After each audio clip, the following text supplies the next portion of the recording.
বার্সেলোনার ফ্যান হওয়া খুবই ইজি ব্যাপার, কিন্তু বার্সেলোনার সমর্থক হিসেবে সারভাইভ করা খুব কঠিন। এই যে বর্তমান বার্সেলোনার ফিনান্সিয়াল অবস্থা এতটাই খারাপ যে তারা তাদের প্লেয়ারদের রেজিস্ট্রেশন পর্যন্ত করতে পারছে না। লা লিগা অথরিটি, লা লিগা প্রেসিডেন্ট তেবাস এবং বার্সেলোনা প্রেসিডেন্ট হুয়ান লাপোর্তার যে কাহিনীটা চলতেছে এখন, মানে সেটা থ্রিলারের চেয়েও কোনো অংশে কম না। বার্সা কেন মোর দেন এ ক্লাব, সেটা দানি ওলমোর ডেডিকেশন দেখলেই আরও স্পষ্ট হয়।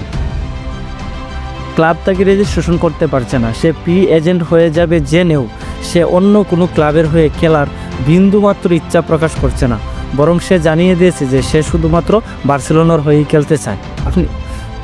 আপনি চাইলে আপনি আপনার জীবনের অনেক কিছু পরিবর্তন করতে পারবেন, কিন্তু আপনি যে ক্লাবকে ভালোবাসেন সেই ক্লাবকে কখনোই পরিবর্তন করতে পারবেন না।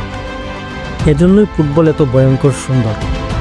আমরা বার্সেলোনা সমর্থকেরা সবাই আশাবাদী যে সামারে দানি ওলমোর রেজিস্ট্রেশনটার একটা সমাধান আসবে।